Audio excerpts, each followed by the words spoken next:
العالمين نحمده ونستعينه ونستغفره ونؤمن به ونتوكل عليه ونعوذ بالله من شرور أنفسنا ومن سيئات أعمالنا من يهده الله فلا مضل له ومن يضلل فلا هادي له وأشهد أن لا إله إلا الله وحده لا شريك له وأشهد أن محمدا عبده ورسوله أعوذ بالله من الشيطان الرجيم بسم الله الرحمن الرحيم يا أيها الناس اتقوا ربكم الذي خلقكم من نفس واحدة وخلق منها زوجها وبث منهما رجالا كثيرا ونساء واتقوا الله الذي تساءلون به والأرحام إن الله كان عليكم رقيبا وقال أيضا يا أيها الذين آمنوا اتقوا الله وقولوا قولا سديدا يصلح لكم أعمالكم ويغفر لكم ذنوبكم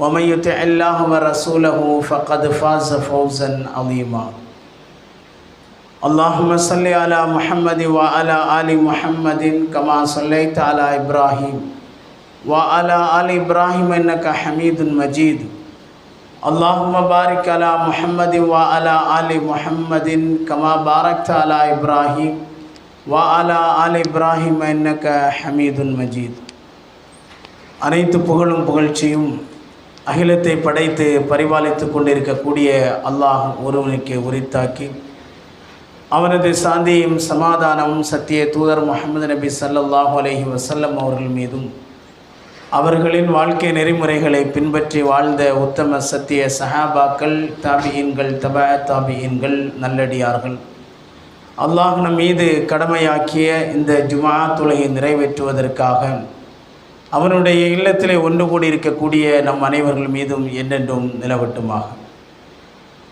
அல்லாஹ் ரப்புல் ஆலமீன் நாம் இந்த உலகில் வாழக்கூடிய காலகட்டம் வரைக்கும் அவனை அஞ்சி வாழக்கூடிய மக்களாக உண்மையான முஸ்லீமாக வாழக்கூடிய தௌஃபீக்கை நம் அனைவர்களுக்கும் அல்லாஹ் நசீபாக்கி தருவானாக என்கிற பிரார்த்தனையோடு இந்த ஜுமாவினுடைய முதலாவது ஹுத்பாவை ஆரம்பம் செய்கிறேன். கண்ணியத்திற்குரிய சகோதர சகோதரிகளே, அல்லாஹ் இந்த உலகத்தில் மனித சமூகத்திற்கு பல்வேறு விதமான அருள்கொடைகளை அல்லாஹ் பொழிந்து கொண்டே இருக்கிறான். அப்படி மனிதனுக்கு வழங்கப்பட்டிருக்கக்கூடிய அருள்கொடைகள் ஒன்றுதான் அந்த மனிதனுக்கு நாம் கொடுத்திருக்கக்கூடிய பேச்சாற்றல் என்பது. இந்த உலகத்தில் இறைவனால் படைக்கப்பட்டிருக்கக்கூடிய படைப்புகளில் மிக சிறந்த படைப்பாக இருக்கக்கூடிய மனித இனம் தன்னுடைய உள்ளத்தில் உதிக்கக்கூடிய உணர்வுகளை பிற மக்களுக்கு ஒரு செய்தியாக அவன் எடுத்து சொல்ல வேண்டுமானால் அதற்கு அவனுக்கு பேச்சு என்பது மிக மிக முக்கியமான ஒன்றாக அவசியமான ஒன்றாக இருக்கிறது. அதை தான் அல்லாஹ் திருமறை குர்ஆனிலே குறிப்பிடுகிறான். ஹலக்கல் இன்சான், மனிதனை அவன் படைத்தான், அல்லமஹுல் பயான், அவனுக்கு பேசுவதற்கு அதனுடைய விளக்கத்தை அவன் கற்றுக் கொடுத்தான் என்று சூரத்துர் ரஹ்மானிலே அல்லாஹ் குறிப்பிடுகிறான்.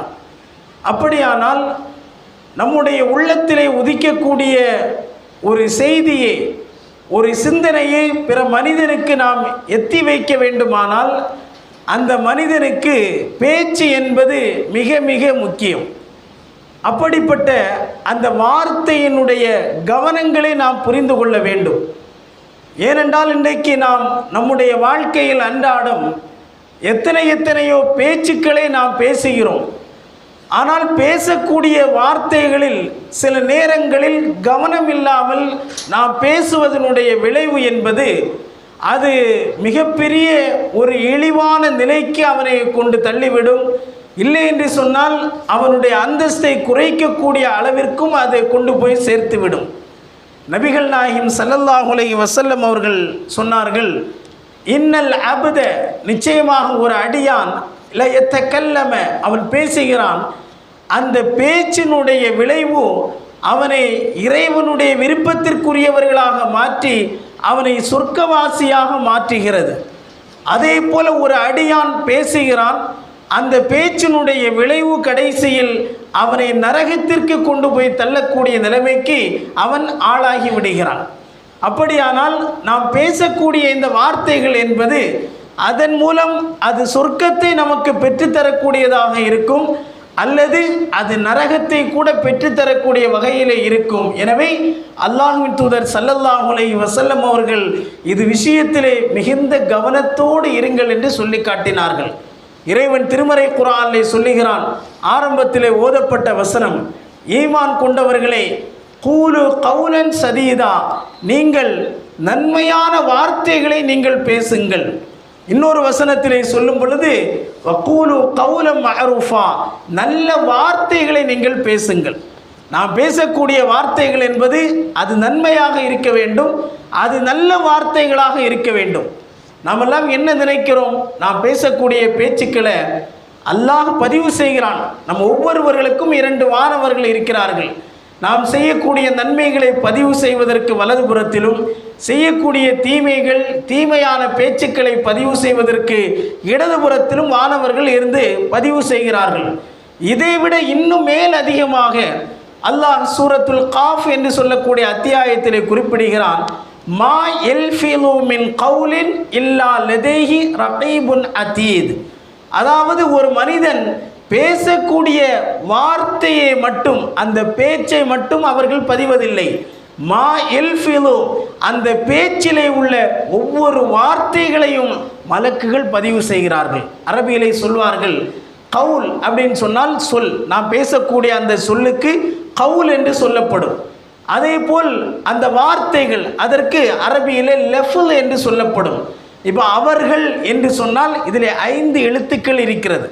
அப்போ நாம் பேசக்கூடிய வார்த்தைகளில் எத்தனை லெஃபுல்கள், எத்தனை வார்த்தைகள் இருக்கிறதோ அதையும் வானவர்கள் பதிவு செய்கிறார்கள். எவ்வளோ பெரிய உச்சக்கட்டமான ஒரு செய்தி அல்லாஹ் சொல்கிறான். எந்த அளவிற்கு உங்களை நாம் கண்காணித்து கொண்டிருக்கிறோம்.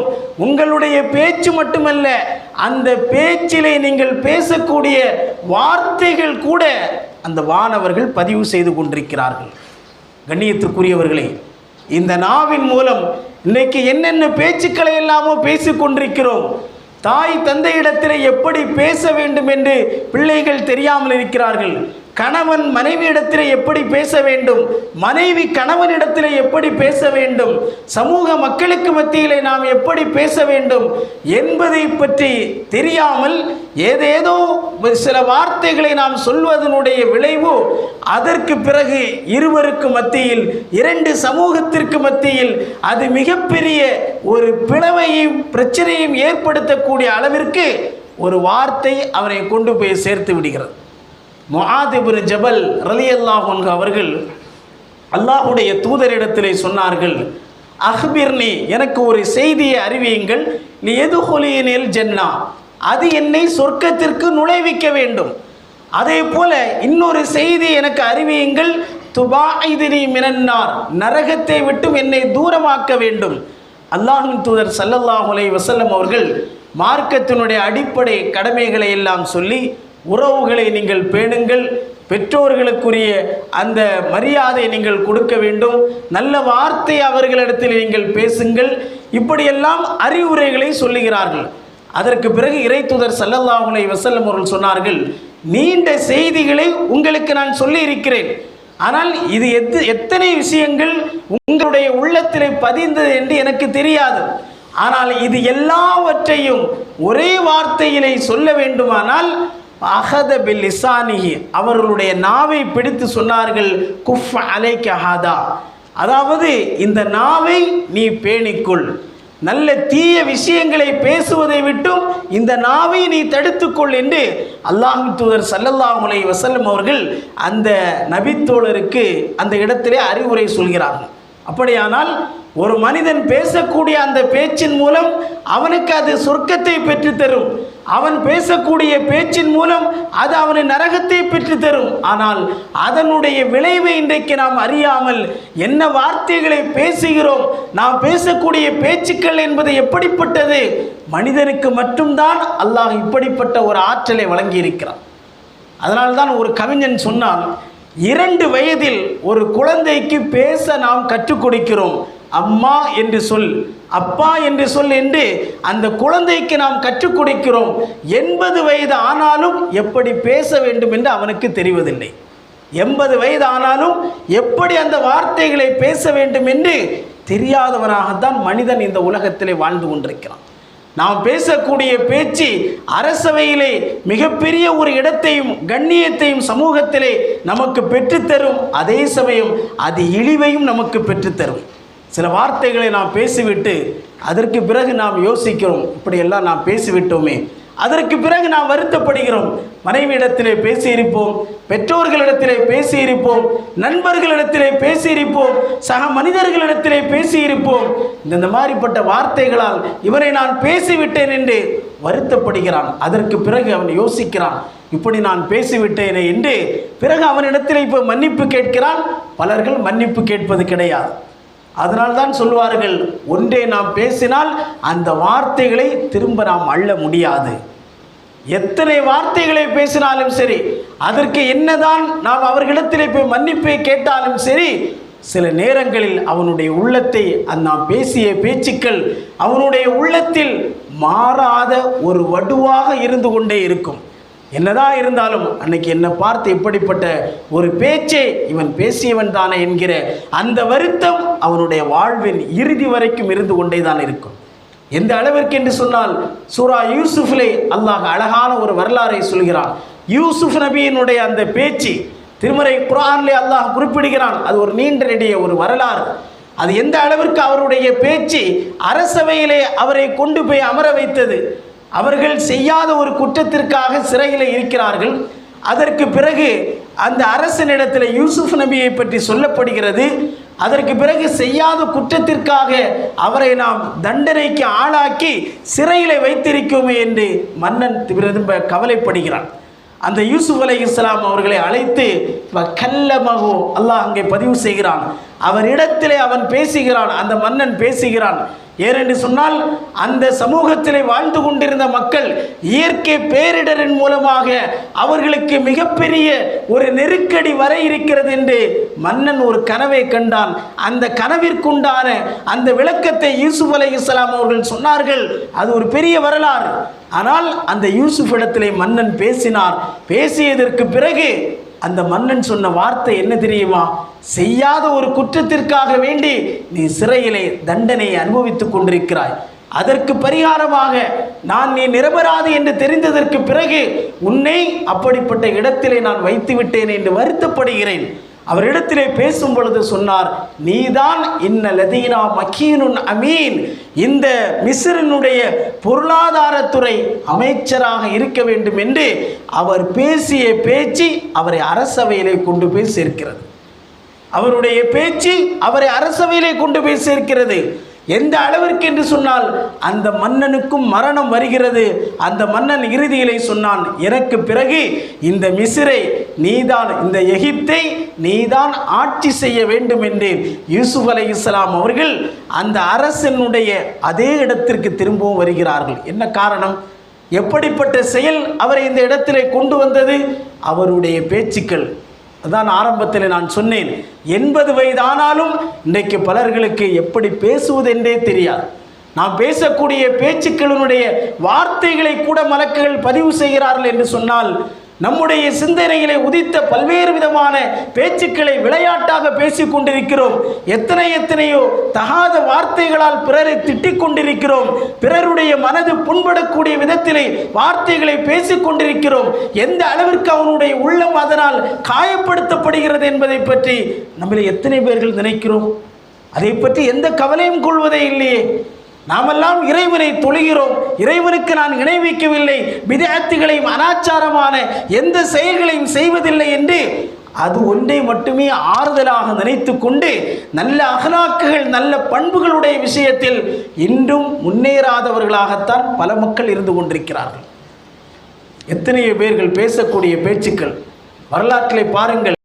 அதாவது ஸைத் இப்னு சாபித் என்று சொல்லக்கூடிய ஒரு நபித்தோழர், அப்போ இந்த சாபித் இப்னு கைஸ் என்று சொல்லக்கூடிய நபித்தோழர், அவரை பற்றி திருமறை குர்ஆனில் ஒரு வசனம் அருளப்பட்டிருக்கிறது. சொர்க்கத்தை கொண்டு நற்செய்தி சொல்லப்பட்ட ஒரு சஹாபி. அவருடைய ஒரு பெரிய குறை என்ன அப்படின்னு சொன்னால், அவருக்கு காது கொஞ்சம் கேட்காது. யாருக்கு? அந்த சாபித் இப்னு கைஸ் என்று சொல்லக்கூடிய நபித்தோழருக்கு. அவருடைய குரல் ரொம்ப தடித்த குரல் வளமுடையவர். ஒரு 50 பேருக்கு மத்தியில் அவர் பேசணும் அப்படின்னா மைக்கெல்லாம் அவருக்கு தேவையில்லை. அப்போ இப்படிப்பட்ட அந்த சாபித் இப்னு கைஸ் ரலியல்லாஹு அன்ஹு, அல்லாஹ்வுடைய தூதர் ஸல்லல்லாஹு அலைஹி வஸல்லம் அவர்கள் ஒரு செய்தியை மக்களுக்கு தெரிவிக்க வேண்டும் என்று சொன்னால் இவரை கொஞ்சம் பக்கத்தில் வச்சிருப்பாங்க. ஏன்னா இவருடைய குரல் தடித்த குரல். அப்போ ரசூலுல்லாவுக்கு பக்கத்தில் இருந்தாதான் அவங்க சொல்லக்கூடியது இவருக்கு ரொம்ப அதிகமாக கேட்கும். இவருடைய அந்த வார்த்தையை வெளிப்படுத்தக்கூடிய விதத்தின் காரணமாக பல மக்களுக்கு அந்த செய்தி கேட்கும் என்கிற அந்த காரணத்தினால் அவரை பக்கத்தில் வச்சிருப்பாங்க பல செய்திகளை சொல்லும் பொழுது. இந்த சாபித் இப்னு கைஸுடைய வாழ்க்கையிலும் ஒரு முக்கியமான ஒரு நிகழ்வு நடந்தது. ஒவ்வொரு நாளும் 5 வேளை தொழுகைக்கு சரியான முறையிலே அதை நிறைவேற்றக்கூடிய ஒரு நபித்தோழர். ஒரு நாள் மனிதன் என்கிற அடிப்படையில் தொழுகைக்கு அவர் தாமதமாகி விடுகிறார். எந்த தொழுகையில்? இன்னைக்கு நாமெல்லாம் அதிகமாக தவற விட்டு கொண்டிருக்கிறோமே, சில பேர்களுக்கு இல்லாமலே இருந்து கொண்டிருக்கிறதே. அப்படிப்பட்ட ஃபஜ்ருடைய தொழுகை என்பது ஒரு நாளைக்கு அவருக்கு கொஞ்சம் தாமதமாகி விடுகிறது. முதல் வரிசையில் அவர்களுக்கு இடம் கிடைக்கல. எப்போவுமே முதல் வரிசையிலே வந்து விடுவார். ஆனால் ஒரு நாள் ஒரு 4-5வது வரிசையிலே நிற்கிறார். எதற்காக வேண்டி? தொழுகை முடித்தவுடன் உடனே முன்கூட்டி அந்த முன்சஃபிலே வந்து அமர்கிறார்கள். என்ன காரணம்? ரசூலுல்லாஹி ஸல்லல்லாஹு அலைஹி வஸல்லம் அவர்கள் ஃபஜ்ருடைய தொழுகையை முடித்ததற்கு பிறகு சில நேரங்களில் மக்களுக்கு அறிவுரை கூறுவார்கள்.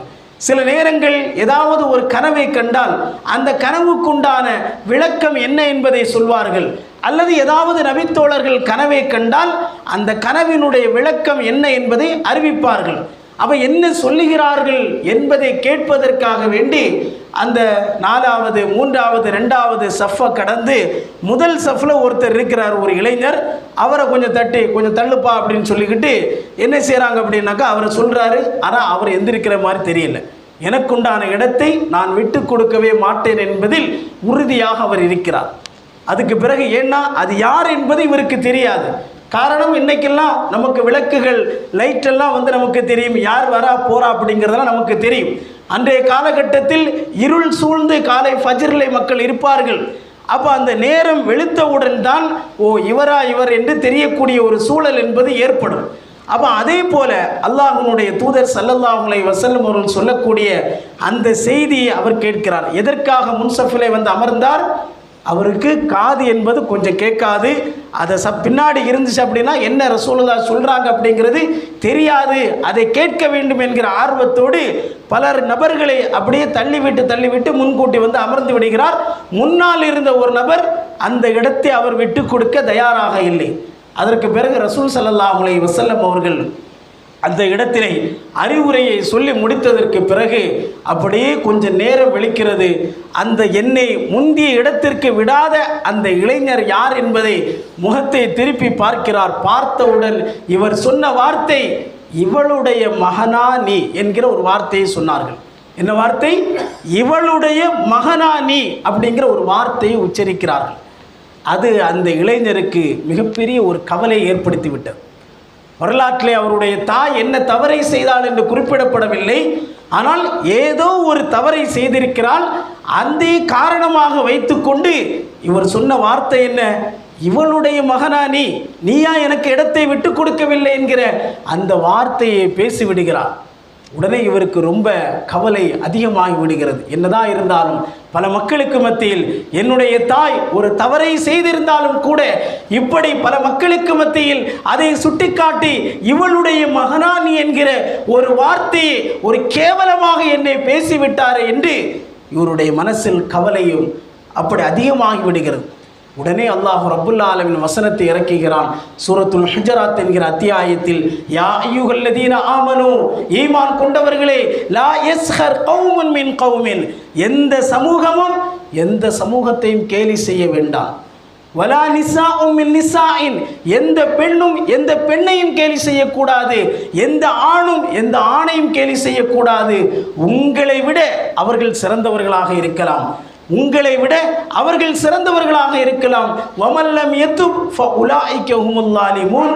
யார் இப்படி பேசியதற்காக அவர்கள் அல்லாஹ்விடம் தௌபா செய்யவில்லையோ அவர்கள்தான் அநியாயக்காரர்கள் என்று அல்லாஹ் உடனடியாக வசனத்தை இறக்குகிறான். அப்படிப்பட்ட அந்த நபர் இது மாதிரிப்பட்ட வார்த்தையை சொல்லிவிட்டோமே என்று அப்படியே மனது கவலைப்பட்டு அல்லாஹ்விடத்திலே தௌபா செய்கிறார். அவரிடத்திலும் மன்னிப்பு கேட்கிறார். இன்னைக்கெல்லாம் இந்த வார்த்தைகளை சர்வசாதாரணமாக நாம் பேசுகிறோம். இவனுடைய மகனானி, உன்னுடைய தகப்பனை பற்றி எனக்கு தெரியாதா? நீ எந்த குடும்பத்தை சார்ந்தவன் என்று எனக்கு தெரியாதா? உன்னுடைய அத்தா எப்படியெல்லாம் நடந்தான் என்று தெரியுமா? அவன் எப்படியெல்லாம் கேவலப்பட்டு வாழ்ந்தான் என்று தெரியுமா? என்று பெரியவர்கள் செய்த தவறை இன்றைக்கு ஒன்றுமே அறியாத பிள்ளைகளிடத்திலே எத்தனையோ பேர்கள் அதை சர்வசாதாரணமாக நாம் சொல்லி அவர்களுடைய மனதை காயப்படுத்தி விடுகிறோம். ஆனால் கவனத்திலே வைத்துக் கொள்ள வேண்டும். மா யல்ஃபிது மின் கௌலின் இல்லா லதைஹி ரகீபுன் அதீத். நாம் பேசக்கூடிய பேச்சு மட்டுமல்ல, அந்த பேச்சினுடைய வார்த்தைகளை கூட மலக்குகள் பதிவு செய்து கொண்டிருக்கிறார்கள். அது எந்த வார்த்தையாக இருந்தாலும் சரி, எல்லாவற்றையும் மலக்குகள் பதிவு செய்கிறார்கள். நாளை மறுமையிலே அல்லாஹ் மக்களுக்கு மத்தியிலே அதை வெளிக்கொண்டு வரப்படக்கூடிய நேரத்தில் நாம் அப்படியே கூனி குறுகி வெட்கி தலை குனிந்தவர்களாக நிற்கக்கூடிய சூழல் அந்த மனிதர்களுக்கு ஏற்படும். எனவேதான் நபிகள் நாயகம் ஸல்லல்லாஹு அலைஹி வஸல்லம் அவர்கள் சொன்னார்கள், இப்படிப்பட்ட இந்த பேச்சினுடைய விஷயத்தில் கவனமாக இருந்து கொள்ள வேண்டும். உங்களுடைய நாவை நீங்கள் பேணிக்கொள்ளுங்கள். உங்களுடைய நாவு என்பதற்காக வேண்டி எதையும் பேசாதீர்கள். அப்படிப்பட்ட பேச்சு என்பது நீங்கள் நல்ல விதமாக பேசினால் அது உங்களை சொர்க்கத்திற்கு கொண்டு செல்லும். அது தீய விதமாக இருந்தால் அது நரகத்தின் பக்கம் கொண்டு சேர்த்துவிடும். எனவே கண்ணியத்திற்குரியவர்களே, இப்படி பல பேர்களை பற்றி அவர்களுடைய குறைபாடுகளை பார்த்து கூட இன்றைக்கு நாம் அதை கேலியாக சொல்லி சிரித்து கொண்டிருக்கிறோம். ஆனால் அதையும் அல்லாஹ்வினுடைய தூதர் அவர்கள் கண்டித்திருக்கிறார்கள். எந்த அளவிற்கு என்று சொன்னால், ரசூலுல்லாஹி ஸல்லல்லாஹு அலைஹி வஸல்லம் அவர்கள் ஆயிஷா ரலியல்லாஹு அன்ஹா அவர்களுடைய வீட்டில் இருக்கக்கூடிய நேரத்தில் ரெண்டு பேருக்கு மத்தியிலே பேசி கொண்டிருக்கிறார்கள். கணவன் மனைவி என்கிற அடிப்படையில் அவர்களுக்கு மத்தியிலும் சில மனசாபங்கள் இருந்தது. ஆனால் அதையும் அவர்கள் அந்த நேரத்திலே அதை சரி கொண்டு விட்டார்கள். ஆனால் ஒரு நாள் ஆயிஷா ரலியல்லாஹு அன்ஹா அவர்கள் சொன்னார்கள், உங்களுக்கு இந்த மனைவி போதும் அப்படிங்கிற சஃபியா ரலியல்லாஹு அன்ஹா அவர்களை பார்த்து எப்படி சொல்கிறாங்க அப்படின்னா, இந்த குள்ளமான அந்த சஃபியா உங்களுக்கு போதும் அப்படிங்கிற இந்த வார்த்தையை இஷாராவால் செய்கினையால் சொல்லிவிடுகிறார்கள். ரசூலுல்லாஹ்வுடைய மனைவிகள் ஒரு மனைவிக்கு பேர் தான் சஃபியா. அப்போ அவங்களுடைய அந்த உடல் வாக்கு குள்ளமானவர்கள். அப்போ அவங்களுடைய அந்த குள்ளமான அந்த உயரத்தை வைத்துக்கொண்டு ஆயிஷா ரலியல்லாஹு அன்ஹா அவர்கள் சொன்னார்கள், அந்த குள்ளமான அந்த பெண் அந்த மனைவி உங்களுக்கு போதும் அப்படிங்கிற ஒரு வார்த்தையை சொல்லிவிடுகிறார்கள். அல்லாஹ்வினுடைய தூதர் ஸல்லல்லாஹு அலைஹி வஸல்லம் அவர்கள் தன்னிடத்திலே செலவுக்கு பணம் கேட்க மனைவிகள் கேட்கக்கூடிய நேரத்தில் கோபப்படாத இறை தூதர் அவர்கள், எத்தனையோ கட்டங்களில் மக்களுக்கு மத்தியிலே கோபப்படாத இறை தூதர் அவர்கள் இந்த வார்த்தையை சொன்னவுடன் தன்னுடைய மனைவியை கண்டிக்கிறார்கள். ஆயிஷாவே, நீ பேசிய இந்த வார்த்தை இருக்கிறதே, கடல் நீரிலே கலந்தாலும் அந்த நீர் கூட முழுவதும் கெட்டுவிடும் என்று சொன்னார்கள். நீ பேசிய இந்த வார்த்தை கடல் நீரிலே கலந்தாலும் கடல் நீர் முழுவதும் கெட்டுவிடும் என்று அல்லாஹ்வின் தூதர் ஸல்லல்லாஹு அலைஹி வஸல்லம் அவர்கள் தன்னுடைய மனைவியை கண்டிக்கிறார்கள். ஆனால் இன்றைக்கு அதோடு ஒப்பிட்டு பாருங்கள், நம்முடைய வாழ்க்கையில் எத்தனையோ கட்டங்களில் பிறரை நாம் கேலி செய்கிறோம். அவர்களுடைய பல பெயர்களை வைத்து இன்று வரைக்கும் அழைத்து கொண்டிருக்கிறோம். அவர்களுடைய உண்மையான பெயர்களை குறிப்பிடாமல் ஏதோ ஒரு கட்டத்தில் யாரோ ஒரு பெயரை வைத்திருப்பார்கள். அதே பெயரை கொண்டு இன்றைக்கு விளையாட்டாக கேலியாக 4 பேர்களுக்கு மத்தியிலே கேவலமாக பேசிக் கொண்டிருக்கிறோம் என்று சொன்னால் அது எந்த அளவிற்கு பிறருடைய மனதை பாதிக்கும் என்பதனுடைய விளைவை இன்றைக்கு உணராமல் நாம் இருந்து கொண்டிருக்கிறோம். எனவே கண்ணியத்திற்குரியவர்களே, அல்லாஹ்வின் தூதர் ஸல்லல்லாஹு அலைஹி வஸல்லம் அவர்கள் இந்த நாவினுடைய விஷயத்தில் நாம் பேசக்கூடிய அந்த பேச்சில் எந்த அளவிற்கு நாம் கவனம் செலுத்த வேண்டும். நம்முடைய பேச்சு என்பது பிறருடைய மனதை பாதிக்காத அளவில் இருக்க வேண்டும். நமக்கு நாவு இருக்கிறது, எனக்கு அதிகாரம் இருக்கிறது, எனக்கு கீழே இவர்கள் இருக்கிறார்கள் என்பதற்காக வேண்டி எந்த வார்த்தையும் நாம் பேசிவிட்டோம் என்று சொன்னால் பேசிய பேச்சை திரும்பவும் நாம் அள்ள முடியாது. அதனால் தான் இறைத்தூதர் அவர்கள் சொன்னார்கள், மை யலுமனூலி மா பைன லிஹியஹி வமா பைன ரிஜ்லைஹி அலுமனு லஹுல் ஜன்னா. யார் 2 தாடைகளுக்கு மத்தியிலே உள்ள இந்த உறுப்பை, இந்த நாவை பேணிக் கொள்கிறார்களோ, 2 தொடைகளுக்கு மத்தியிலே உள்ள மறை உறுப்பை பேணிக் கொள்கிறார்களோ, அலுமனு லஹுல் ஜன்னா, அவர்களுக்கு சொர்க்கம் கிடைத்திட நான் பொறுப்பேற்றுக் கொள்கிறேன் என்று நபிகள் நாயகம் ஸல்லல்லாஹு அலைஹி வஸல்லம் அவர்கள் சொன்னார்கள். எனவே இறைவனிடத்திலே சொர்க்கத்தை பெற்றுத்தரக்கூடிய இறை தூதர் அவர்கள் சொர்க்கம் கிடைப்பதற்கு இது 2 உறுப்பையும் நீங்கள் முக்கியமாக பேணிக் கொள்ளுங்கள் என்று நமக்கு உபதேசம் செய்தார்களே, அப்படிப்பட்ட அந்த உறுப்புகளை நாம் பேணி நாம் பேசக்கூடிய பேச்சு என்பது எப்பொழுதும் நன்மையான விதத்திலே அமைய வேண்டும்.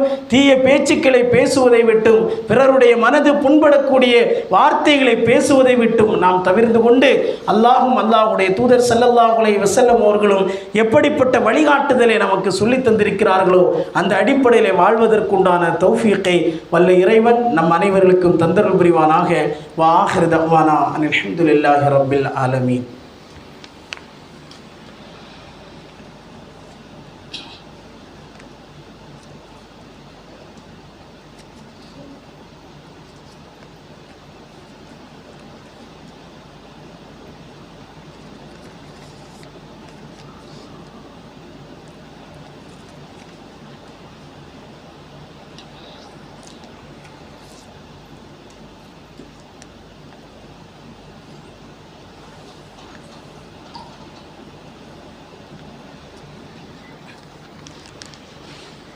அல்ஹம்துலில்லாஹி ரப்பில் ஆலமீன். வஸ்ஸலாத்து வஸ்ஸலாமு அலா ரசூலில் அமீன் வ அலா ஆலிஹி வ ஸஹ்பிஹி அஜ்மஈன். அஊது பில்லாஹி மினஷ் ஷைத்தானிர் ரஜீம். பிஸ்மில்லாஹிர் ரஹ்மானிர் ரஹீம். யா அய்யுஹல்லதீன ஆமனு தக்குல்லாஹ ஹக்க துகாத்திஹி வ லா தமூதுன்ன இல்லா வ அன்தும் முஸ்லிமூன். கண்ணியத்திற்குரிய சகோதர சகோதரிகளே, அல்லாஹ்வின் தூதர் ஸல்லல்லாஹு அலைஹி வஸல்லம் அவர்கள் சொன்னார்கள், மன் கான யுமினு பில்லாஹி வல் யௌமில் ஆஹிர், யார் அல்லாஹுவையும் மறுமை நாளையும் நம்பிக்கை கொள்கிறார்களோ, ஃபல் யகுல் ஹைரா, அவர்கள் பேசினால் நல்ல வார்த்தையை பேசட்டும், அவுலி யஸ்முத், அல்லது வாய் மூடி அமைதியாக இருக்கட்டும் என்று இறைத்தூதர் ஸல்லல்லாஹு அலைஹி வஸல்லம் அவர்கள் இந்த செய்தியை சொல்லி காட்டினார்கள். இப்போ நாம் பேசக்கூடிய பேச்சுக்கள் என்பது நல்ல பேச்சுக்களாக நல்ல வார்த்தைகளாக இருக்க வேண்டும் என்பதை இந்த ஹதீஸ் நமக்கு உணர்த்தி காட்டுகிறது. அது மட்டுமல்லாமல் மக்களுக்கு அது நன்மைகளை சேர்க்கக்கூடிய விஷயத்தில் அந்த பேச்சுக்கள் அமைய வேண்டும். எந்த அளவிற்கு என்று சொன்னால், வரலாற்றில் பல்வேறு விதமான செய்திகளை நாம் பார்க்கிறோம். இன்றைக்கு ஹதீஸ் கிரந்தங்களில் முதல் தர வரிசையில் இருப்பது சஹீஹுல் புகாரி, அதற்கு அடுத்து சஹீஹ் முஸ்லிம், இது போன்றுள்ள பல ஹதீஸ் கிதாபுகள் இருக்கிறது. முதல் வரிசையில் இருக்கக்கூடிய இந்த சஹீஹுல் புகாரி, இதை தொகுத்த அந்த இமாமினுடைய அந்த தொகுப்பிற்கு காரணமாக இருந்தது அவருடைய ஆசிரியரினுடைய ஒரு பேச்சு. இஸ்ஹாக் இப்னு ராஹவேஹி என்று சொல்லக்கூடிய அவருடைய ஆசிரியர் சக மாணவர்களுக்கு மத்தியிலே, அதில் இமாம் புகாரி அவர்களும் அந்த சபையில் இருக்கிறார்கள். அப்பொழுது சொன்னார்கள், அதாவது பல லட்ச ஹதீஸுகள் அன்றைக்கு கொட்டி கிடந்தது. கிட்டத்தட்ட 10 லட்சம் ஹதீஸுகள், சஹீஹான ஹதீஸுகள், லஐஃபானது, முன்கத்தி, முர்சல், இப்படிப்பட்ட பல்வேறு தரங்களை கொண்ட எல்லா ஹதீஸுகளும் 2.5 கலந்து அப்படியே கொட்டி கிடந்தது. அப்போ இது போன்றுள்ள அந்த நேரத்தில் மக்களுக்கு பல செய்திகளை கண்டறிவது சிரமமாக இருக்கும் என்பதை உணர்ந்து அவருடைய ஆசிரியர், இமாம் புகாரியினுடைய ஆசிரியர் சொல்கிறார், அதாவது என்னுடைய மாணவர்களாக நீங்கள் இருக்கிறீர்கள், இந்த இடத்தில் உங்களுக்கு மத்தியிலே ஒன்றை நான் சொல்கிறேன். அதாவது மக்கள் இப்படி பிற்காலத்தில் சிரமப்படக்கூடிய ஒரு சூழல் ஏற்படும். எனவே உங்களில் யார் இந்த ஹதீஸினுடைய முஹ்தஸர், இந்த சுருக்கத்தை, சஹீஹான ஹதீஸுகளை மட்டுமே தொகுக்கக்கூடியவர் உங்களிலே யார்? அப்படிப்பட்ட செயல்களை நீங்கள் செய்யுங்கள், அது உங்களுடைய மர்மை வாழ்க்கைக்கும் அது பயனளிக்கும். மக்கள் அதன் அடிப்படையில் பின்பற்றப்படக்கூடிய காலமெல்லாம் அது உங்களுக்கு நன்மையை பெற்றுத்தரும் என்கிற இந்த செய்தியை சொன்னார்கள். எப்பொழுது அவர்களுடைய 10-11 வயதிலே இந்த செய்தியை சொன்னார்கள். அவர்களுடைய இமாம், அவர்களுடைய ஆசிரியர் சொன்னார்கள். இமாம் புகாரி அவர்கள் தன்னுடைய ஆசிரியர் சொன்ன இந்த செய்தியை கேட்டு எப்படியாவது இந்த பணியை நாம் செய்ய வேண்டும் என்று கிட்டத்தட்ட 37வது வயதில் சஹீஹுல் புகாரியை அவர்கள் தொகுத்து வழங்குகிறார்கள். அப்போது இதற்கு பின்னால் நாமெல்லாம் இன்றைக்கு ஒரு ஹதீஸ் என்று சொன்னாலே உடனே இது புகாரில் இருக்கா, முஸ்லீமில் இருக்கா, இப்படியெல்லாம் நாம் தேடுகிறோம். ஆனால் இந்த ஹதீஸுகள் உருவாக்கப்பட்டதனுடைய, அது தொகுக்கப்பட்டதனுடைய பின்னணிகள் என்ன, அதற்கு பின்னால் எப்படிப்பட்ட தியாகங்கள் இருந்தது, என்றைக்காவது அதை நாம் உணர்ந்து பார்த்திருக்கிறோமா? இதெல்லாம் பார்த்த உடனே இது நமக்கு தேவையில்லை, இது லைஃபான செய்தி, இது என்னுடைய அறிவுக்கு முரண்படவில்லை, இதை நான் ஏற்றுக்கொள்ள மாட்டேன், இது என்னுடைய அறிவு ஏற்றுக்கொள்ள மறுக்கிறது, இதனுடைய ஜமாத்துகள் ஏற்றுக்கொள்ள மறுக்கிறது, அல்லது என்னுடைய தலைவர் இதை ஏற்றுக்கொள்ள மறுக்கிறார், இது குர்ஆனுடைய வசனத்துக்கு முரண்படுகிறது என்று சர்வ சாதாரணமாக இதெல்லாம் தூக்கி எறி, இதெல்லாம் குப்பைகள் என்று சொல்லக்கூடிய அளவிற்கும் இன்றைக்கு சில நவீன ராஃபிலாக்கள் உருவாக்கி விட்டார்கள், முஅத்தஸிலாக்கள் உருவாகிவிட்டார்கள். கண்ணியத்திற்குரியவர்களே, இப்படிப்பட்ட ஹதீஸுகளை தொகுப்பதற்கு பின்னால் பல்வேறு விதமான தியாகங்கள் இருக்கிறது. அன்றைக்கு அவர்களுடைய ஆசிரியர் அந்த சபையிலே சொன்ன ஒரு வார்த்தை, அதனால்தான் ஃபல்யக்குல் ஹைரா, பேசினால் நல்ல வார்த்தைகளை பேசுங்கள். அவர்கள் சொன்ன அந்த ஒரு வார்த்தை அவர்களுடைய உள்ளத்திலே அது மக்களுக்கு மத்தியிலே நன்மையான விஷயங்களை கொண்டு போய் சேர்க்க வேண்டும். அல்லாஹ் குறிப்பிடுகிறானே, வகூலு லஹும் கௌலன் மஅரூஃபா, நல்ல வார்த்தைகளை நீங்கள் பேசுங்கள், வகூலு கௌலன் சதீதா, நன்மையான வார்த்தைகளை பேசுங்கள் என்று இறைவன் திருமறை குர்ஆனிலே குறிப்பிடுகிறானே. அப்படிப்பட்ட அந்த நன்மையான நல்ல வார்த்தை அவருடைய ஆசிரியர் பேசினார். அது அவருடைய உள்ளத்திலே ஒரு மாற்றத்தை ஏற்படுத்தியது. 37வது வயதில் சஹீஹுல் புகாரியே இந்த சமூகத்திற்கு தொகுத்து வழங்கி இருக்கிறார்கள் அப்படின்னு சொன்னால், அந்த அவர்களுடைய அந்த தியாகத்திற்கு பின்னால், அந்த முயற்சிக்கு பின்னால் இருந்தது அவருடைய ஆசிரியர்களுடைய ஒரு பேச்சு. எனவேதான் கண்ணியத்திற்குரியவர்களே, வாழக்கூடிய காலகட்டத்தில் நல்ல வார்த்தைகளை நாம் பேச வேண்டும். உண்மையிலே அல்லாஹ்வை நாம் ஈமான் கொண்டிருக்கிறோம், மறுமையை நான் நம்பிக்கை கொண்டிருக்கிறேன் என்று சொன்னால் அவர்களுடைய பண்புகளிலே ஒன்றுதான் ஃபல்யக்குல் ஹைரா, நல்ல வார்த்தையை பேசுவது. நல்ல வார்த்தை என்னுடைய வாயில் வரவே வராது, என்னால் பேசவே முடியாது அப்படின்னு சொன்னால் லியஸ்முத், வாயை மூடி அமைதியாக இருந்து கொள்ள வேண்டும். இதுதான் மார்க்க நமக்கு சொல்லக்கூடிய வழிகாட்டுதல். எனக்கு கோபம் வரும், என்னை எதிர்ப்பது யாரும் கிடையாது, எனக்கு அதிகாரம் இருக்கிறது, என்னிடத்திலே மைக் இருக்கிறது, என்ன வேண்டுமானால் நான் பேசலாம் என்று நினைத்தால் எல்லாவற்றையும் மாணவர்கள் பதிவு செய்து கொண்டிருக்கிறார். எனவே பெற்றோர்களிடத்திலே நாம் எப்படி பேச வேண்டும், மனைவியிடத்திலே எப்படி பேச வேண்டும், கணவனிடத்திலே எப்படி நாம் பேச வேண்டும், பிள்ளைகளிடத்திலே எப்படி பேச வேண்டும், சமூக மக்களுக்கு மத்தியிலே நம்முடைய பேச்சின் அமைப்புகள் எப்படி இருக்க வேண்டும், எல்லாவற்றையும் உணர்ந்து தெரிந்து நாம் செயல்பட வேண்டும். எனவே கண்ணியத்திற்குரியவர்களே, அந்த அடிப்படையில் நாம் பேசக்கூடிய பேச்சுக்கள் நன்மையான நல்ல பேச்சுக்களாக அமைய வேண்டும். அல்லாஹ்விடத்தில் நற்கூலியை பெற்றுத்தரக்கூடிய அந்த பேச்சுக்களாக அமைய வேண்டும். அல்லாஹ் ரப்புல் ஆலமீன் அப்படிப்பட்ட நன்மைகளையும் நல்ல செயல்களையும் நல்ல பேச்சுக்களையும் பேசக்கூடிய மக்களாக வல்ல இறைவன் நம் அனைவர்களை வாக்கியல் புரிவானாக. அல்லாஹும்ம அஇஸ்ஸல் இஸ்லாம் வல் முஸ்லிமீன் வஅதில் ஷிர்க வல் கஃப்ரத வல் முஷ்ரிகீன் ஃபன்சுர்னா அலல் கௌமில் காஃபிரீன். இன்னல்லாஹ யஅமுருக்கும் பில் அத்லி வல் இஹ்சான் வ ஈதாஇ தில் குர்பா வ யன்ஹா அனில் ஃபஹ்ஷாஇ வல் முன்கர் வல் பகி யஅலுக்கும் லஅல்லக்கும் ததக்கரூன் வ லதிக்ருல்லாஹி அக்பர் வல்லாஹு யஅலமு மா தஸ்னஊன்.